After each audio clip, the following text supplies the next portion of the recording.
भारत सरकार को तरफ नियारा प्रयास। भद्रक जिला पंचायत संबल तालीम केन्द्र ठारे जलवायु सुरक्षा परिषद पक्षरु आरोग्य मित्र तालीम शिविर अनुष्ठित हो जायछि।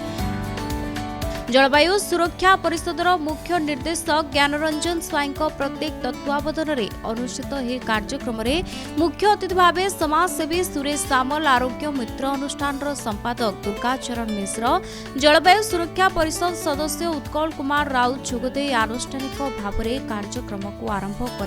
करी कार्यक्रम विषय सविशेष विवरणी प्रदान करथिले। अन्यतम अतिथि भाव में जोगदे शिक्षक सुरेश कुमार नायक और स्वास्थ्य केन्द्र आयुर्वेदिक डॉक्टर विक्रम साहू प्रमुख सम्मानित अतिथि भाव में जोग देते।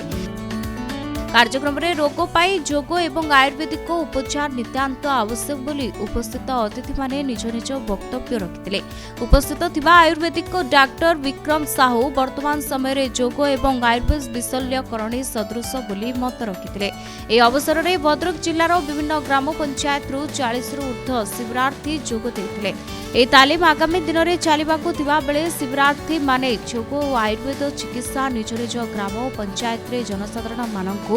जोग शिक्षा और आयुर्वेद चिकित्सा जोगाइबा सह सचेतन करिपारिबे बोली आयोजक तरफरु कहा जायछि। आजिर जो कार्यक्रम होउछि यार मुख्य उद्देश्य अछि भारत वर्षर यशस्वी प्रधानमंत्री श्रीयुक्त नरेंद्र मोदींकर जो प्रयास अच्छी परिवेश सुरक्षा, परिवेश केमिति बंचिबो ए बाबद रे समग्र भारत वर्ष रे यशस्वी प्रधानमंत्री जो परिकल्पना भारत वर्ष को विकसित करिवे एवं मो देश रे कई जने व्यक्ति रोगरे छटपट हो मरिबो एवं खाइबा बिना मरिबो ए कथा को नहीं से समग्र भारत वर्ष रे जेतोटी जिला अच्छी जेतोटी पंचायत अच्छी प्रति पंचायत रे जड़े जड़े आरोग्य मित्र जे नियुक्ति हेबे। आरोग्य मित्र द्वारा जे जोग प्रति सप्ताह 3 दिन जोग साधारण गरीब खटिखिया लोकटी जोगरे अभ्यस्त हेबो एवं जोग अभ्यस्त परे सेमानकर प्रकृतर देहर कौन तांको स्वास्थ्यर अवस्था कौन अच्छी ताको लक्ष्य करी सरकार मध्य मागणार किछि मेडिसिन जोगाई देवाई प्रयास करिसेंति। ए को प्रार्थना करी आज भद्रक एक संस्था आज को निज हाथ को नहीं एवं प्रति पंचायत रे जड़े जड़े युवक युवती मान को नियुक्ति करा जिवो एवं तांको स्वल्प आकार रे तांकर पारिश्रमिक मध्य दिया जिवो। तेणु प्रथम किस्ती रे पाखापाखि 218 पंचायत भद्रक जिले में 218 पंचायत मध्यरु आज 28 पिला नियुक्ति पत्र ये सेवा संस्था द्वारा दि जाउची। मु आशा करे जे आगामी दिन में भारत वर्ष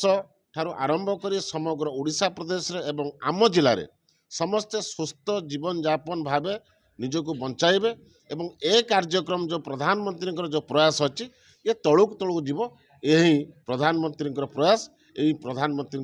व्यवस्था अच्छी। आग मुख्य उद्देश्य है जो प्रति पंचायत रे गोटे गोटे लोक को रखा जोग शिखाई से माने लोक मैंने केमती निरोग रे माने रोग हेनी से विषय पे आम ओडिशार प्रत्येक पंचायत रे गोटे गोटे लोक रखीचु जोग शिखाई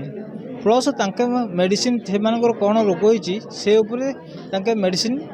दिज्व आयुर्वेदिक मेडिसिन दिज्व से फ्री रे लोक देवे। केते पिला तालीम नेले आगु केते पिला नेबे तालीम आज बर्तमान 28 पिला स्टार्ट होला आपर एमती बेच बेच पाबो ए बेच सरला पर आ गोटे बेच स्टार्ट हबो एमती ट्रेनिंग चली। बर्तमान हमर बहुत जिले रे काम स्टार्ट हो गलानी मयूरभंज राउरकेला सुंदरगढ़ बलांगीर चली भद्रक रे बर्तमान एबे स्टार्ट होला ट्रेनिंग रोज गाँ गाँ जाई घरे घरे सिखियो नहीं प्रति पंचायत रे सरपंच को गोटे लेटर हबो ताकू भी आम जनाऊँ जे आम क्लाइमेट डिफेन्स तरफ आपण पंचायत रे आम गोटे पिला को जोग शिखापी रखिलु आपणकर सहयोग दरकार आपण सहयोग कले से पिलाटा काम करिवो बुलिगिरी प्रति पंचायत रे आमर तो लक्ष्य अच्छी प्राय सब पंचायत 218टा पंचायत रे सब पंचायत रखिबु किंतु धीरे धीरे लोक जानिला पर आसीबे काम करिवे। एबे बर्तमान फास्ट बेच रे 28टा हला नेक्स्ट आथि 30टा पिला तांकर ट्रेनिंग दिया हबो एमदी बड़ी बड़ी चलिवो आर किछि दे नै सब मागणा जोग शिखेबे मागणा सब मागणा रे दिया जाउछि।